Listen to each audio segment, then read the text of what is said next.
Hello, ladies. This is Anna Laura Brown of the Autoimmune Rehab Podcast at autoimmunerehab.com.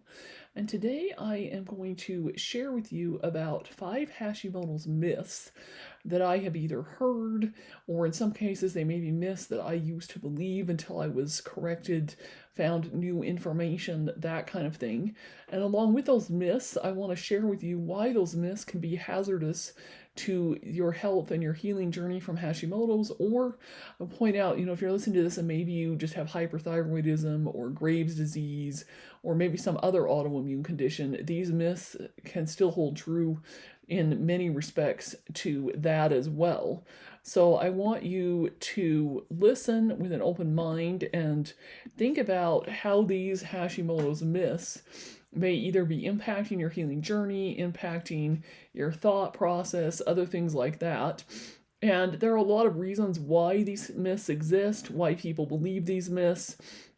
But at the end of the day, they really are just myths and can, if you really believe them, cause some serious damage to your health. Okay, so myth number 1 is that Hashimoto's only affects your thyroid. Oh boy, this could be nothing further from the truth.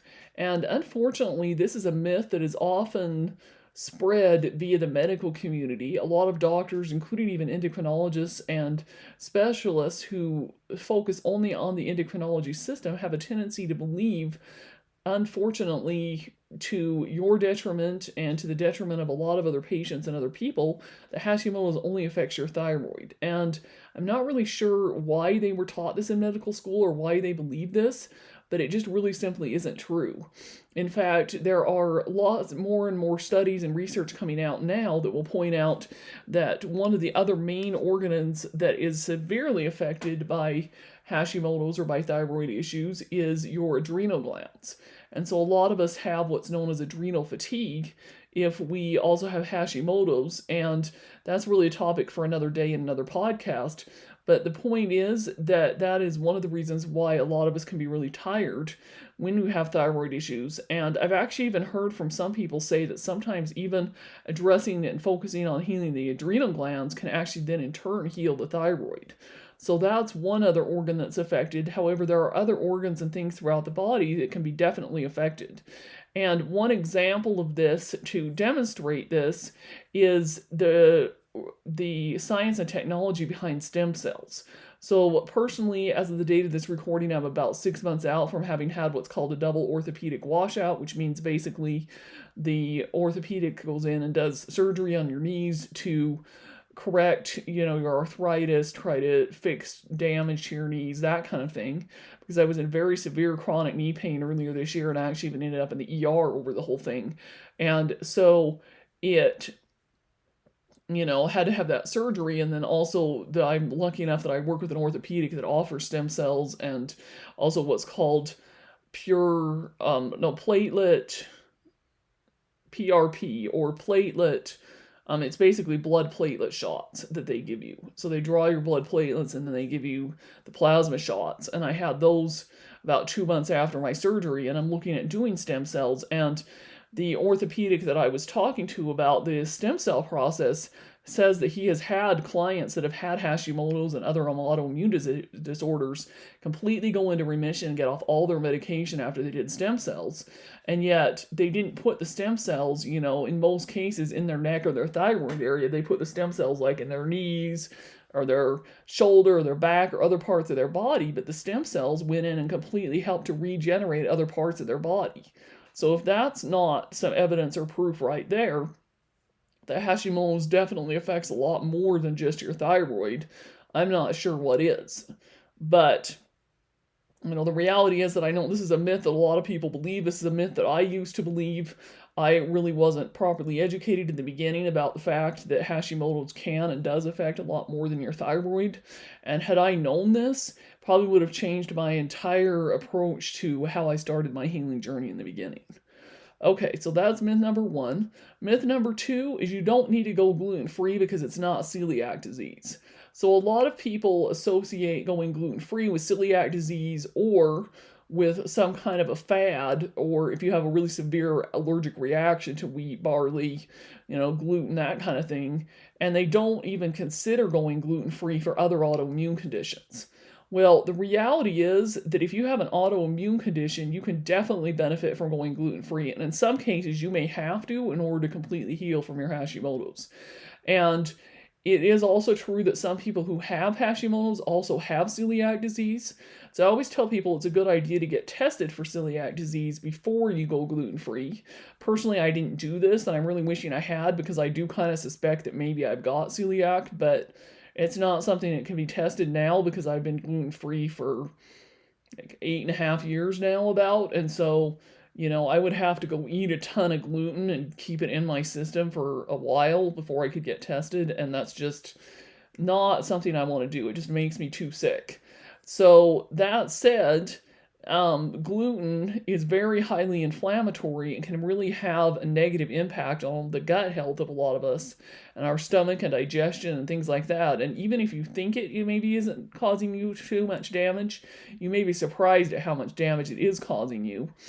And so personally, I am of the opinion that everybody who has any kind of an autoimmune condition needs to at least try going gluten-free for at least a year. And, you may have to do it long term. And if you do ever eat gluten again, and you feel like you can tolerate it, probably the only sources of gluten you really should have would be like sourdough bread because it's fermented, or 100% organic wheat where it hasn't been sprayed with the glyphosate and things like that. So, no, going gluten free isn't only a fad. It's not only for people that are doing things like the keto or paleo diet, and it's not only for celiac disease. Gluten really as a whole is highly anti-inflammatory and really not good for a lot of people, and it's especially not good for anybody with any kind of autoimmune condition. So, I realize you may want to try to challenge me on that, but no, I'm sticking my ground on that one. And if you have doubts about it and want me to send you some more resources as some proof, I can definitely find some and send some to you.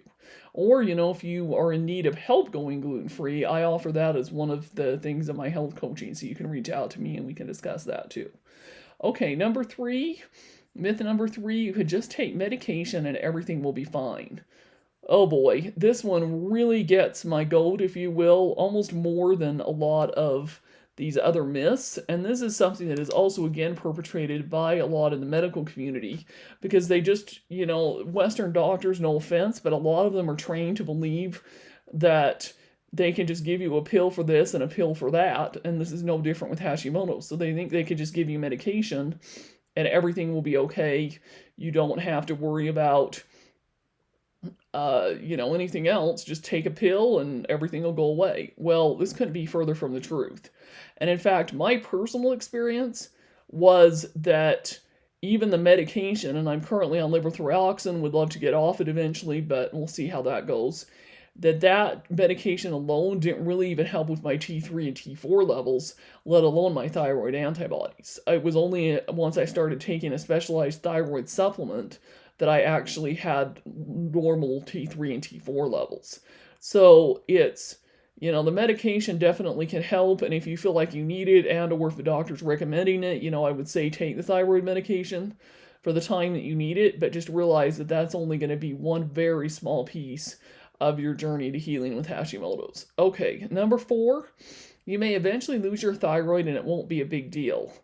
Boy, this is another one that really, really bothers me. And this goes back again, I think it's related somewhat to number 1, Hashimoto's only affects your thyroid.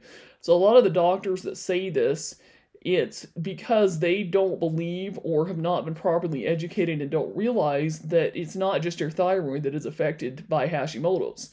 So it is going to be a big deal if you lose your thyroid because it can and will and does impact other areas and other parts of your body. It's not like you can just lose your thyroid, take medication forever, and, it's only the thyroid hormones that they're replacing that are causing damage or causing a problem. There's a lot more to it than that. And so you really do not want to lose your thyroid. In fact, I strongly recommend you do everything in your power to not lose it. And in some cases, even if you don't have severe, like knee issues or things like that, you may even want to look into, based on the research I've done, stem cells to potentially avoid losing your thyroid. That could potentially even be a solution if you're getting to the point where you are That's something that's being discussed. Currently, fortunately, I feel like my Hashimoto's is in enough of a remission that that's not going to be on the table for me. At least I hope it's not going to be. And I'm not looking probably to do stem cells for about another year and a half as of the date of this recording. But if I get to a situation where my thyroid is at risk, I probably will speed up the timetable on doing stem cells in order to make sure that doesn't happen. Okay, number 5, the root cause doesn't matter. And this is another thing that drives me nuts. And a lot of this comes from, just the mindset, again, in Western medicine of, well, a pill for this, a pill for that, whatever. They don't really dig down deep and worry about or even focus on the root cause behind any of your illnesses. And Hashimoto's and really a lot of other autoimmune conditions too, you really need to try to figure out why you're sick, why you have that condition, in order to be able to heal from it, because there are a lot of different treatments and solutions based on why you actually have it. So, for example, there are a lot of really common infections that people can get that can actually lead to the development of Hashimoto's or other autoimmune conditions. Things such as the Epstein-Barr virus and other kinds of things. And you really need to get to the cause of, did you have one of those viruses? Do you still have it? What's going on with your poop, your gut health? Did you have some kind of trauma in your life that caused it? Is there more of an emotional cause? Lots of different causes, and a lot of times people may have 1, 2, or 3 different causes, and I'm at the point where I'm not sure I still understand all the causes and reasons behind why I got it, but trying to at least figure out some of that definitely can help a lot, because once you know the why, it can be a little easier to find the solution. So sitting there and saying that the root cause doesn't matter, oh well, it's not a big deal, drives me absolutely nuts. It definitely is a big deal. And you shouldn't just ignore, the root cause and say, oh well, it doesn't really matter why I got it. Let's try to see if we can fix it. Because fixing it is going to be a lot easier if and when you know the why behind it. So anyhow, let me repeat to you now back these 5 myths. Number 1, Hashimoto's only affects your thyroid. Number 2, you don't need to go gluten-free because it's not celiac disease. Number 3, you can just take medication and everything will be fine. Number 4, you may eventually lose your thyroid and it won't be a big deal. Number 5, the root cause doesn't matter. So hopefully you found this information helpful. Like I said, if you would like some assistance and help from me, you will find a link to my 3-month health coaching program as well as my website, so you can contact me. I also post a lot of useful information on Instagram, so you can follow me over on Instagram at Brown Anna Lara. I know that's my last name first and then my first name because somebody else already had the Anna Lara Brown when I went to join Instagram few years ago. So Instagram is Brown Anna Lara. And as always, I would love to hear from you. Would also appreciate a review on iTunes if you found this information helpful. And take care until next time. And we will talk to you soon.